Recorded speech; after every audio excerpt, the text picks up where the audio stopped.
I'm a Pakistani citizen, but my country has given 35,000 people dead in a war we had nothing to do with. $70 billion lost to the economy when total aid has been $20 billion.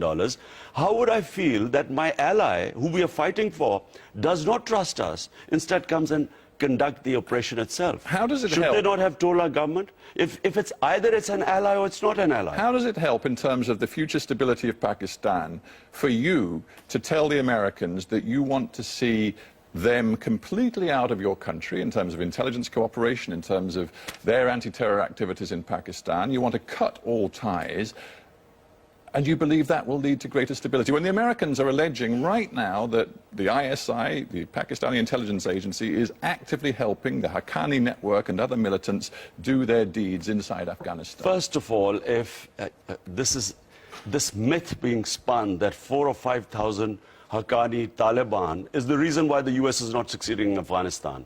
140,000 US soldiers in Afghanistan, greatest military machine in history, is not succeeding because of these 4,000 or 5,000 fighters that are supposed to be holed up in North Waziristan. Does that make sense? That's number one. But I just come back to that. Does America not have a right, in terms of self-defense, to pursue these people if the Pakistani government will not pursue them? But are we Pakistanis not allowed to criticize American policy? Are slaves allowed to just say, does the United States have a right of self-defense if these people are not going to be rounded up and detained by the Pakistani government? Does the US not have a right to do it? But does the Pakistani government also have not any semblance of sovereignty in our country, that maybe they are fighting this war on terror, which is why 35,000 people have died?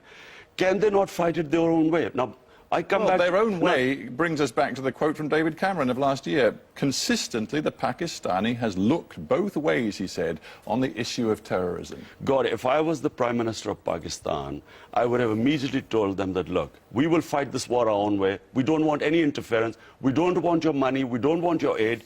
Look, it doesn't mean cutting the relationship with the Americans. It means we will fight it our own way. Frankly, it does, because it takes two. And if you had your way, the Americans would cut their relationship with Pakistan. It's quite clear. And that would involve billions of dollars of aid at a time when Pakistan, goodness knows, has every reason to need that aid. Pakistan has lost $70 billion, the people of Pakistan, in this war.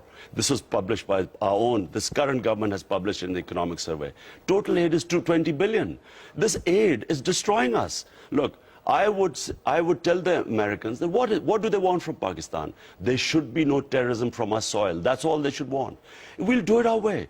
If I am perceived as a puppet of the Americans, it takes away my credibility and ability to fight terrorism. Because of me, there will be more people picking up guns. Look, puppets create terrorists. They create radicals. If it was a sovereign government, we would deal it with our own way. But the Americans, surely, would they not want a Pakistan government which would ensure no terrorism from our soil? Would they not want that? Imran Khan, we have to end there. Thank you for being on our